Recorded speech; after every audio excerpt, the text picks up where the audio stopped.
Shabbat Shalom a todos. Vamos a comenzar con el estudio de esta semana que está relacionada con la parashá Tzab. Vamos a estar viendo algunos aspectos que encontramos en la palabra misma Tzab y que está ligada netamente a una de las características también del Cohen Gadol. Es así donde vamos a estar dando prácticamente una guía en este tema, que nos vamos a encontrar con el significado mismo de la tentación del dinero y por qué razón el Cohen Gadol tenía que cumplir con algunas especificaciones dentro de las cuales estaba el que debía ser una persona rica. Y es ahí en donde prácticamente vamos a poder analizar lo que nos dicen algunos escritos del Talmud relacionado a este tema, para que así nos ayude a cada uno de nosotros a poder considerar esos aspectos de nuestra vida y ver si efectivamente hay que hacer transformaciones en esas áreas o no. Pueden hacer la lectura de el libro o de la Parashá Tzab en Vaikra 6:1 al 8:36. Como pueden ver en pantalla, el término Tzab en hebreo se traduce como una orden o como un mandato. Lo interesante de todo esto es de que prácticamente el verbo aquí cambia.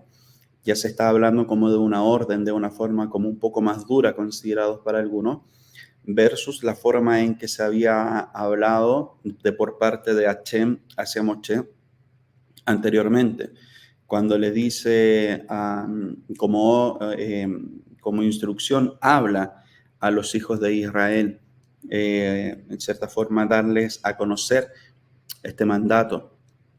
Pero en este caso en particular estamos hablando de una orden, en donde prácticamente se le está haciendo más énfasis en todo aquello. Sabemos que la orden implica varias cosas. Por ejemplo, si vamos, y como está también lo vamos a ver acá en pantalla, tanto el versículo 1 como el versículo 2 de Vaikra nos dice, habló a Hashem, a Moshe diciendo, ordena, Tzab, a Aarón y a sus hijos diciendo, esta es la ley de la ofrenda de elevación, y es ahí en donde prácticamente nos vamos a centrar en el estudio, porque netamente genera una discusión de que esto puede estar relacionado directamente con una pérdida monetaria. Así que nos vamos a centrar netamente de aquello. ¿Y qué es lo que puede generar esa pérdida monetaria? ¿Cuál es la tentación que puede generar en la vida de la persona? Por lo tanto, esa es la ofrenda de elevación que pertenece sobre la llama, sobre el altar, toda la noche hasta la mañana, y el fuego del altar deberá seguir flameando sobre el mismo. Vaikra 6, versículo 1 y versículo 2. Vamos a entrar en lo que es netamente el tema que nos lleva prácticamente ese juego de palabras que estuvimos viendo anteriormente y que está relacionado directamente con las tentaciones del dinero. Y es acá en donde el Midrash nota el uso de la palabra tzab. La Torah normalmente diría, dile a Aarón y a sus hijos. Pero se plantea la pregunta, ¿por qué en este caso la Torá utilizó la palabra tzab, que es un lenguaje más fuerte? Y Rashi cita un midrash que explica que la palabra tzab implica un énfasis mayor en serusut, que es prácticamente la presteza, y que había una necesidad extra de utilizar este lenguaje en referencia a la ofrenda olá. Rabbi Shimon explica que esta ofrenda tiene un factor de pérdida monetaria y por lo tanto existe el temor de que el Kohen Gadol sea más dubitativo respecto a la mitzvah de la olá. Consecuentemente, la Torá utilizó el lenguaje tzab para advertir a los Kohanim sobre la mayor necesidad de prestanza para traer ofrenda olá. Es bien interesante lo que explica Rabbi Shimon por el hecho de que pone en la palestra un asunto que en la práctica sí puede ser. En la práctica sí puede ocurrir por el hecho de que también se nos explica de que hay mitzvot que generan una inversión en dinero, genera de que la persona tenga que gastar para adquirir netamente quizás los elementos, los insumos, como para poder cumplir con una mitzvah. Por lo tanto, es acá en donde como conclusiones también, más adelante vamos a ir viendo cuál es la importancia de que nosotros podamos ir definiendo nuestra propia vida, a qué le estamos dando un mayor presupuesto, o sea, o a las cosas eh, netamente para entretención, netamente para aspectos que son prácticamente espontáneos o no duraderos, versus a las cosas que están relacionadas con una mitzvah. En este sentido, se hace énfasis también en este requisito como tal que tenía que tener el Cohen Gadol, de que fuera una persona rica, y eso tiene también algunas explicaciones que son sumamente interesantes. Pero en este caso en particular, esa pérdida monetaria puede generar de que la persona incurra en cosas que son poco éticas como para poder cubrir esa pérdida. A lo largo de la vida, las personas han sufrido pérdidas económicas y la diferencia entre una y otra es bajo qué elementos está posicionada su vida, su ética, sus valores, porque hay personas que con la codicia puede generar mucho daño. En una oportunidad comentábamos netamente de que dentro de las 10 palabras, lo que nos encontramos ya en Shemot capítulo 20, se piensa de que por estar en último lugar, la codicia no es tan importante como los demás mandamientos prohibitivos. El asunto es de que la codicia puede generar de que la persona puede incurrir en todos en los demás mandamientos prohibitivos. Por lo tanto, se le tiene que dar el lugar de atención que corresponde. El hecho de la codicia no es algo pasajero, no es algo que pueda generar, ya no importa si estuvo codicia, no le va a hacer daño a nadie, etcétera. No. La codicia puede generar de que despierten muchas cosas en la vida de la persona e incluso puede generar daño, puede romper a relaciones, puede robar, un sinnúmero de cosas. Por lo tanto, la relación que hay entre una pérdida monetaria versus lo que puede despertar basado netamente en la codicia, claramente el resultado no va a ser muy bueno, muy agradable. Por lo tanto, en cierta manera, en este punto sería muy bueno que se le pusiera un poco más de atención qué tan codiciosa es o no la persona. Por el hecho de que hay muchos que pueden decir que el dinero no es un medio para, no es el fin de algo. Ya, perfecto. Pero efectivamente, ¿qué es lo que hay en el corazón de las personas?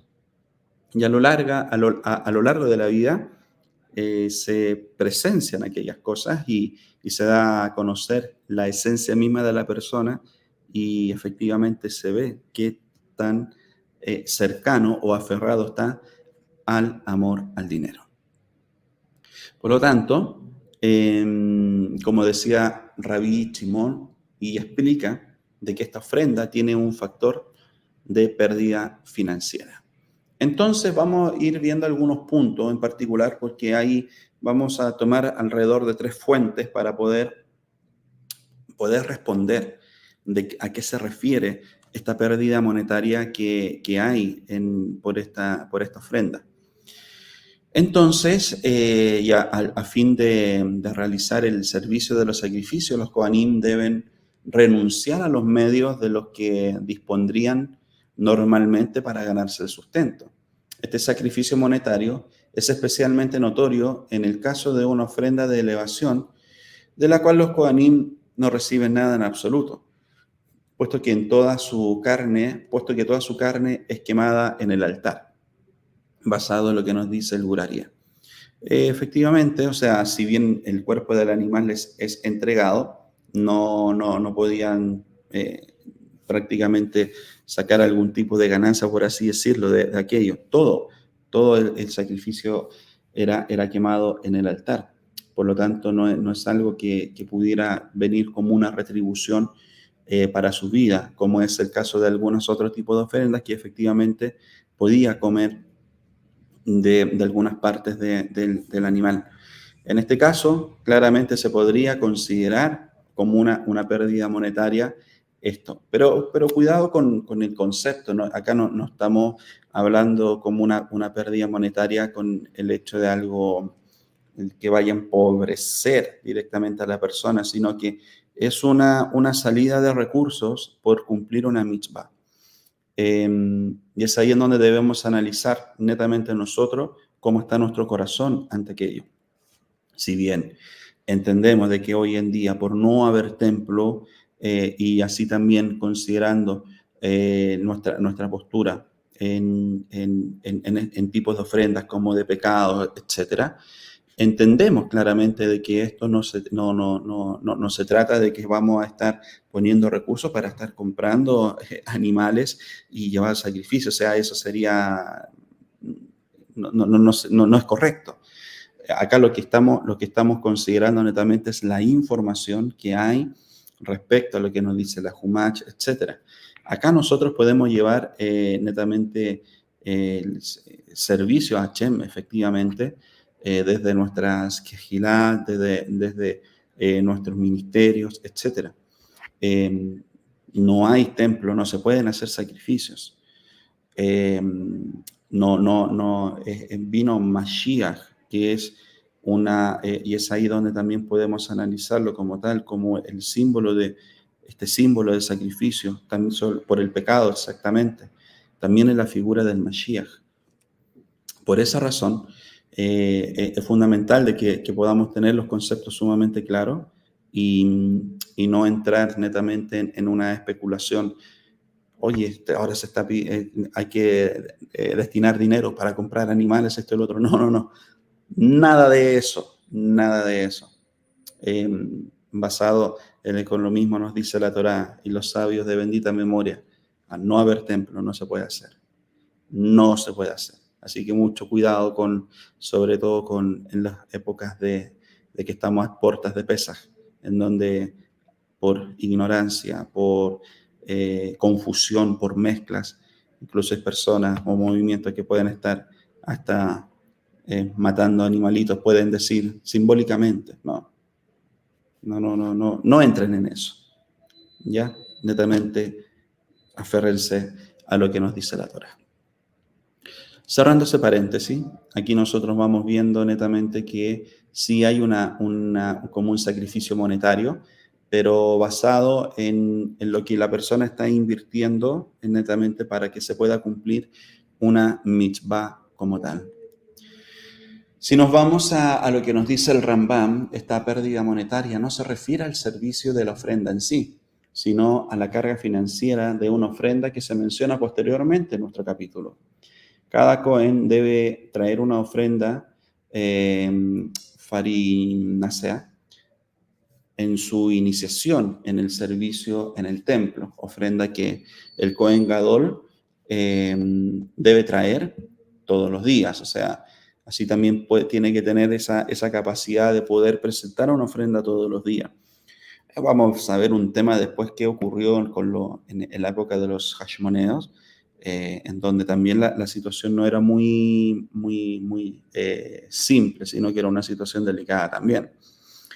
Si nos vamos a una tercera fuente, en este caso el Hor Jajaim, sugiere que la ofrenda que implica esta pérdida monetaria es la ofrenda diaria y constante o la que es llamada la ofrenda tamid. Hoy en día la ofrenda tamid nosotros la entendemos como nuestras plegarias diarias. Las 3 plegarias de la mañana, o sea, la plegaria de la mañana, la de la tarde y así también la de la noche. Y este esfuerzo económico no se limita a los Kohanim, sino que involucra en realidad a toda la nación. El tamid de la mañana es el sacrificio clave del día, porque no se permite ofrendar ningún otro sacrificio antes de que se realice aquel. De hecho, durante un sitio militar de Jerusalén, en la época de los Hashmoneos, lo que les explicaba anteriormente, todos los días el pueblo judío pagaba sumas exorbitantes a sus atacantes por los corderos que eran necesarios para realizar el tamid. Esto basado en lo que nos dice el Tratado de Baba Kamá 82b. Se dan cuenta de que tenían que tener netamente los insumos, tenían que tener los elementos para poder llevar a cabo estos sacrificios, estas ofrendas, tenían que pagar por ello. Y sobre todo en la época de los Hashmoneos, que había prácticamente un peso adicional eh, respecto a este tema, porque ellos sabían que el pueblo judío sí o sí tenía que generar o tenía que hacer, de llevar a cabo esta ofrenda, y claramente los precios los subían de una manera exorbitante. Y así el pueblo judío aún así tenía que pagarlo. Por lo tanto, acá se dan cuenta netamente de que sí o sí tiene que haber un esfuerzo, un sacrificio respecto a esto. El obtener esos recursos netamente es una inversión de tiempo en trabajo, en todo lo que te permita prácticamente ganar ese sustento. O sea, no se trata solamente de un valor monetario, sino que se trata de un tiempo invertido para recibir ese valor monetario. Por lo tanto, es acá en donde prácticamente vamos analizando de que para el cumplimiento de las mitzvah, para el cumplimiento de aquello, la persona sí tiene que desembolsar dinero. Aún así también lo podemos ver al momento, y lo hacemos con alegría, lo hacemos porque entendemos el significado como tal. Al momento de las fiestas solemnes también nos preparamos, hay elementos que sí o sí tienen que estar en la mesa, etcétera. Entonces hay una inversión que la persona tiene que llevar a cabo. Y es ahí en donde, en el buen concepto de la palabra, es donde se genera esa pérdida monetaria por el hecho de que estás cumpliendo con una mitzvah. Pero mucho cuidado con que esa pérdida monetaria prácticamente te esté generando una sensación distinta, una sensación errada. ¿Por qué razón? Por el hecho de que esa sensación o prácticamente esa falta puede generar de que tú entres en otros aspectos, como hablábamos anteriormente, lo que es la codicia, y la codicia te puede llevar a otras cosas más complejas aún. El Rab Yehezkel Levenstein señala que una destacable lección de este Midrash es la siguiente: el Kohen Gadol era, en la mayoría de los casos, el hombre más recto y santo de la generación. Y no solo eso, sino que la Guemará nos cuenta que uno de los prerequisitos para ser Kohen Gadol era ser muy rico. Por lo tanto, dada la gran riqueza y rectitud del Kohen Gadol, pareciera innecesario que la Torá se preocupe por una posible falta de presteza como resultado de una pérdida financiera relativamente pequeña. Rab Levenstein explica que la Torá nos está enseñando, que incluso el Kohen Gadol está sujeto al poderoso impulso del amor al dinero. En cierta manera, acá todo esto nos ayuda a entender la importancia que hay en poder guardar nuestros corazones, en poder guardar nuestras vidas de una forma correcta, teniendo el cuidado suficiente, teniendo el cuidado necesario ante estas situaciones como tal. O sea, nadie puede decir que no, a ti no te va a pasar, etc. Hay que tener mucho cuidado cuando las personas se creen muy seguras de su integridad, muy seguras de sus valores. O sea, eso es una gran fuente para nosotros, pero aún así debemos tener el cuidado suficiente como para poder tomar acción cuando debiésemos de forma preventiva, para que de esa manera no caer en la tentación misma de no creer que algo nos puede afectar. Por lo tanto, hay una historia bien interesante respecto a lo que puede generar el poder del Yetzer Hará en relación a lo que es el dinero. Y esta historia está basada netamente en lo que vivió el Rabbi Israel Salanter, que se dice de que en una ocasión visita el hogar de una persona muy rica, eh, y en este caso el dueño de casa, esta persona rica, sale de la habitación en donde él estaba con el Rab Israel. Entonces el Rabbi Israel se quedó unos minutos ahí en la habitación y posteriormente salió.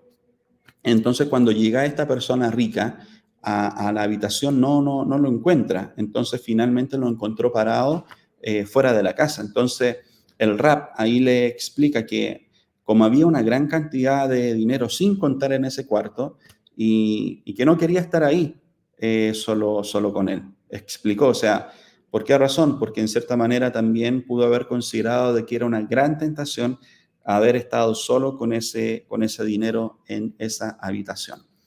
Y él citando lo mismo, la Guemará de Baba Batra, que la mayoría de las personas tropiezan en robo, mientras que solo una minoría tropieza en lo que es la inmoralidad. Hemos escuchado hablar y hemos enseñado respecto a lo que es la prohibición del ijud, que es de estar a solas con una mujer, netamente por la preocupación de que uno no pueda superar la tentación. Por lo tanto, basado en eso mismo, el Rabbi Israel concluyó que si hay una prohibición del ijud por temor a la inmoralidad, con lo cual solo una minoría tropieza, entonces obviamente la prohibición del ijud también debería ser aplicada al dinero, que es un área en la cual la mayoría tropieza. Consecuentemente, por esa razón, él no quiso permanecer solo en ese cuarto con el dinero que no había sido contado. Por lo tanto, esa pequeña historia nos ayuda a entender también cuál es la relación que se debe tener y mucho cuidado cuando digas que no te sientes tentado por algo, porque puede ser de que a la larga eso te pueda generar un tropiezo para tu vida. Entonces, todo esto nos ayuda a entender de que en la tradición judía, uno de los requisitos para ser el Cohen Gadol, el sumo sacerdote, era poseer riquezas personales. Esta exigencia se basaba en varias razones y consideraciones. Vamos a ver unas tres por lo menos. Primero estaba el sustento personal y familiar, y el sumo sacerdote tenía una posición de liderazgo y autoridad dentro de la comunidad judía y era responsable de desempeñar funciones importantes en el templo, incluido el ofrecimiento de sacrificios y la intercesión por el pueblo. Y la riqueza personal le permitía al sumo sacerdote mantener su propio sustento y el de su familia sin depender de la comunidad para sus necesidades básicas. Hay una oración muy linda, muy poderosa que también nosotros hacemos, y es que el Eterno bendiga nuestro trabajo, bendiga el fruto de nuestros trabajos, para que así no tengamos que estar dependiendo de préstamos y no tengamos que estar dependiendo de las donaciones de los demás. O sea, que sea lo que el Eterno bendiga a través del trabajo que nosotros tenemos, que podamos ser sobreabundantes y no tener que estar necesitando de lo que otros te puedan dar o lo que otros te puedan prestar. Por esa razón, es fundamental de que aún así también tú pidas que el Eterno bendiga tu trabajo, bendiga lo que tú haces, que lo multiplique y de esa manera tengas para el sustento y nunca tengas que estar pidiendo prestado o que te tengan que donar algo, sino que pueda ser tú una persona que puede ayudar a otros que puedan estar en necesidad. Por lo tanto, este es uno de los conceptos bien interesantes que vamos analizando, que vamos viendo y que también nos ayuda a cada uno de nosotros a poder pedir con sabiduría. También se encuentran las ofrendas y los sacrificios, y como sumo sacerdote se esperaba que la persona ofreciera sacrificios personales y donaciones al templo. Tener recursos financieros significa que el sumo sacerdote podía realizar estas ofrendas con generosidad y sin dificultades económicas. O sea, esto nunca le iba a afectar de tal manera que pudiera prácticamente hacer temblar sus finanzas, sino que podía dar generosamente y no de una forma escasa.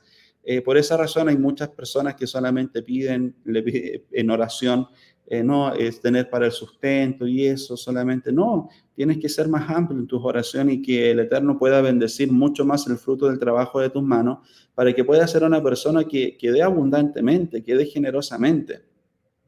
y que de esa manera sigas viendo la bendición de Hashem en tu vida.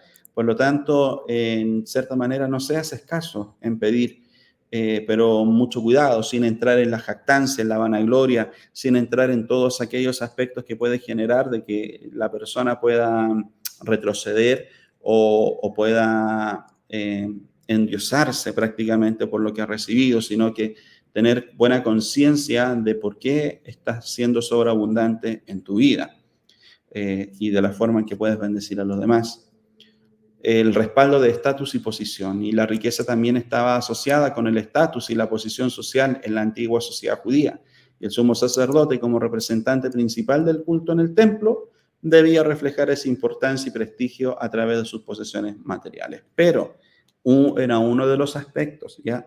Acá no se trata como mide el mundo las cosas, de que mientras más tienes, con mayor respeto te miran, o mientras más posesiones, claramente te van a honrar más, sino que era uno de los aspectos que debía haber en él. Recuerden de que tenía que ser la persona más kadosh de su generación, por así decirlo, el más recto dentro de lo posible, para que de esa manera pudiera haber sido un buen intercesor ante Hashem y así también el pueblo. Aunque la posesión de riquezas personales era un requisito para ser sumo sacerdote, es importante tener en cuenta que la riqueza por sí sola no garantizaba la idoneidad espiritual o ética para el cargo. Los Kohen Gadol debían cumplir con numerosas obligaciones religiosas, éticas y rituales, además de tener las cualidades morales y espirituales necesarias para servir adecuadamente a la comunidad. En la tradición judía, el concepto de riqueza se entiende no solo en términos de posesiones materiales, sino también en términos de generosidad, responsabilidad social y compromiso con la justicia y así también con la equidad. O sea, estamos hablando de un todo, no solamente del recibir, sino que cómo tú estás administrando o cómo estás actuando, si justa o injustamente, con tus recursos. Por lo tanto, es una, por así decirlo, una responsabilidad mayor. Mientras más tú recibas, más responsable y más cuenta vas a tener que dar ante quien te está dando aquello, y que es Hashem. Por lo tanto, nuestros sabios enfatizan en el poder del dinero en muchos otros lugares. Un ejemplo sorprendente de la Gemara en Baba Batra es que habla sobre cuáles son los pecados que son transgredidos con mayor frecuencia, y el Rabbi Judá dice que en nombre de Rab, la mayoría de las personas tropiezan con robo y una minoría tropieza con inmoralidad, lo que veíamos anteriormente. Y Rachi explica que la Gemara no quiere decir que la mayoría de las personas cometen robos descarados, sino que racionalizan durante sus tratados comerciales para conservar el dinero que en realidad le corresponde a otro. Esta Gemara nos enseña que todo el mundo es vulnerable a la seducción del Yetzer Hará, la inclinación negativa hacia el dinero, para justificar el comportamiento deshonesto que constituye robo de acuerdo con la Torá.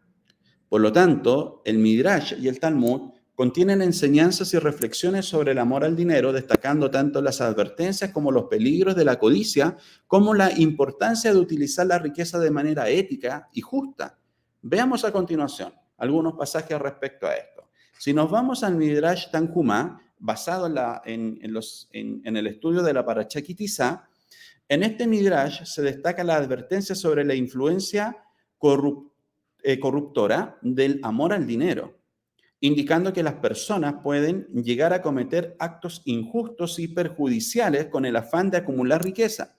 Se enfatiza la importancia de mantener la integridad moral y la ética en todas las circunstancias. Si nos vamos al Talmud, en el Tratado de Avot, en el Pirkei Avot, la ética de los padres, nos dice en este pasaje del Talmud que se enseña que la codicia es uno de los 3 aspectos que pueden sacar a una persona del mundo.